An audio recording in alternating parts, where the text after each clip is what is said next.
नमस्कार। अध्यात्मा ग्रुप में आप सभी का स्वागत है। मैं हूँ प्रतिमा। आज मैं आपको भगवान श्री कृष्ण की एक ऐसी भक्त के बारे में बताने वाली हूँ जिनका नाम सखुबाई था। सखुबाई के परिवार में वो, उनके पति, उनके सास ससुर थे। सखुबाई भगवान श्री कृष्ण को बहुत मानती थी। सखुबाई सारा समय काम करते हुए भी भगवान का स्मरण करना नहीं भूलती थी। सखुबाई भगवान श्री कृष्ण को मानती थी, लेकिन उनके सास ससुर और उनके पति देवी को पूजते थे।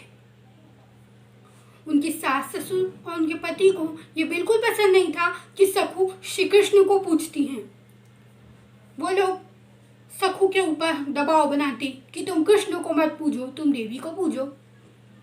पर सखु हर बार ये जवाब देती कि मैं इनमें रम चुकी हूँ, मैं कृष्ण को नहीं छोड़ सकती। ऐसे ही एक बार सखुबाई की सास ने भगवान श्री कृष्ण का वो विग्रह उठाया और दूर जाकर नदी में से फेंक दिया। जब वो सखुबाई की सास घर पर वापस आई तो उन्होंने देखा भगवान श्री कृष्ण का विग्रह खड़ा है और सखुबाई उसकी पूजा कर रही है। उन्होंने कुछ नहीं कहा। अगले दिन फिर उनकी सास भगवान श्री कृष्ण का विग्रह उठाई और जाकर दूर पहाड़ी के ऊपर फेंक दिया। जब सास वापस आई तो देख रही है वापस विग्रह। तीसरी बार उनकी सास फिर गई और इस बार उन्होंने एक पत्थर पर दे मारा, जिससे मूर्ति के टुकड़े टुकड़े हो गए। इस बार सास खुशी खुशी वापस गई और सखुबाई को रोता हुआ देखना चाहती थी, लेकिन यहाँ तो सखुबाई फिर भगवान की पूजा कर रही है। ये देख के सखुबाई की सास ने सखुबाई को बहुत मारा। सखुबाई मार खाकर शारीरिक पीड़ा सहते हुए बिना कुछ कहे चुपचाप सारा समय अपना काम करती रहती। उनके सास ससुर और उनके पति तीनों उन्हें बहुत पीड़ा देते थे। शारीरिक पीड़ा के अलावा मानसिक पीड़ा भी मिल रही थी, पर सखुबाई तो भी कृष्ण में रमी हुई थी। हर समय कृष्ण कृष्ण करती रहती, खाती तो कृष्ण, गाती तो कृष्ण, बोलती तो कृष्ण, हर समय कृष्ण। ऐसे ही एक बार सखुबाई के पति ने उन्हें बहुत मारा। मार खाकर सखु बहुत रोई। रोते रोते वो कृष्ण भगवान के चरणों में आ गई और कहा, भगवान, मेरे जीवन का क्या उद्देश्य है, मुझे कुछ पता नहीं, कृपया कर मुझे मार्गदर्शन दो। मैं इस शारीरिक पीड़ा को तो सह लूंगी, लेकिन आत्मिक पीड़ा को कौन सहेगा। इतने में उनकी बात सुनते ही भगवान श्री कृष्ण वहां प्रकट हो गए। भगवान वहां प्रकट हुए। भगवान ने सखुबाई से कहा, यहाँ से दूर दूसरे गांव में संत नामदेव आए हुए हैं, सखु जाओ संत नामदेव का दर्शन करो, उनसे अपने जीवन का उद्देश्य लो। वहां से सखु अपने घर से रोज नदी में पानी भरने के बहाने जाती और कलसी नदी के किनारे रखकर दूसरे गांव चली जाती। दूसरे गांव जाकर वो संत नामदेव के भजन सुनती। संत नामदेव और संत ज्ञानेश्वर दोनों ही साथ भ्रमण कर रहे थे। यह देख के सखुबाई और खुश हो गई कि मुझे एक संत के अलावा एक और संत, एक और महात्मा के दर्शन हो गए। संत ज्ञानदेव और संत नामदेव दोनों साथ में भगवान का प्रचार कर रहे थे।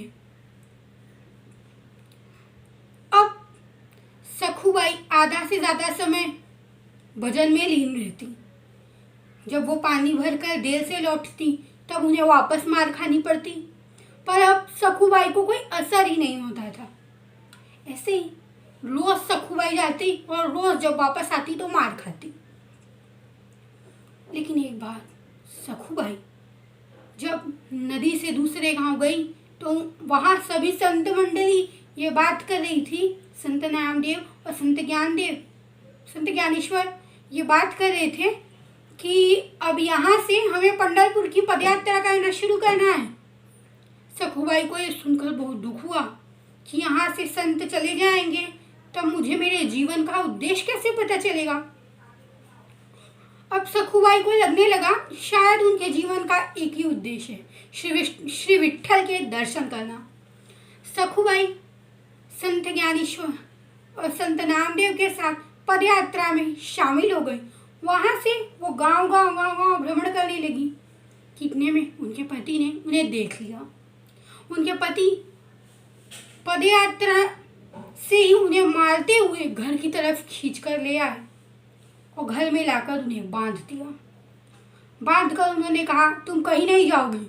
अगर तुम्हें पूजना है तो घर में पूजो, वरना कहीं नहीं। हमारे यहाँ देवी को पूजते हैं और तुम सिर्फ देवी को पूजोगी।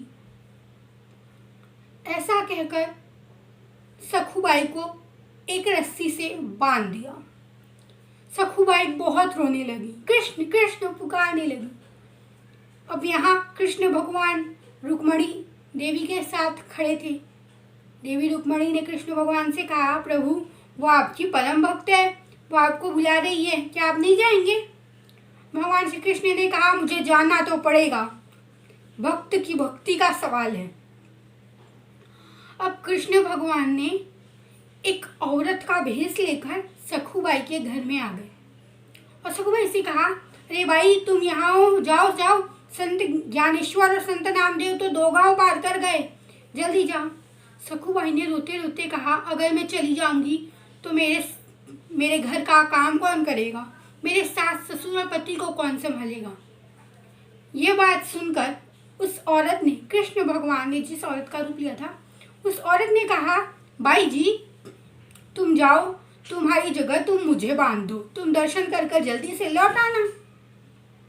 यही हुआ, सखुबाई ने उसे बांध दिया और वहां से संत ज्ञानेश्वर और नामदेव के साथ चली गई पंढरपुर भगवान के दर्शन करने। अब यहाँ पर भगवान सखुबाई का रूप लेकर उनके घर में खड़े हो गए। थोड़ी देर बाद उनके पति कमरे में आए सखुबाई को मारने के लिए। वो सखुबाई को देखते ही शांत हो गए, सखुबाई से क्षमा मांगने लगे, क्योंकि ये तो भगवान की माया थी। थोड़ी देर बाद अपने बेटे के बदले हुए व्यवहार को देखकर उनकी सास और ससुर दोनों कमरे में आए। उन्हें कहा, क्या कर रहे हो, अपनी पत्नी से माफी मांग रहे हो? देखते ही देखते भगवान को उनकी सास भी बदल गई, कहने लगी, बेटी मुझे क्षमा करो। उनके सास के अलावा ससुर का भी यही हाल हुआ, दोनों बदल गए। अब यहाँ भगवान सखुबाई का रूप लेकर खाना बनाते, पानी भरते, बर्तन धोते, घर में पोछा मारते, फूल तोड़ते, सास ससुर को रामायण सुनाते, महाभारत सुनाते, ज्ञान देते। और दूसरी तरफ खुद सखुबाई भगवान विट्ठल के दर्शन के लिए पदयात्रा में शामिल होकर 2 दिन बाद विट्ठल पंढरपुर पहुंची।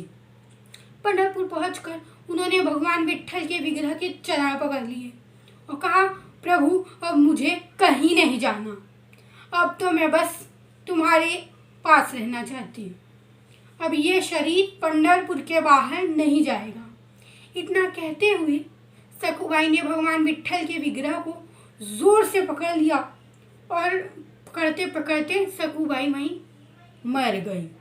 जी, सखुबाई मर गई। अब सखुबाई मर गई हैं तो वहाँ भगवान खाना बना रहे हैं और यहाँ सखुबाई मर गई हैं।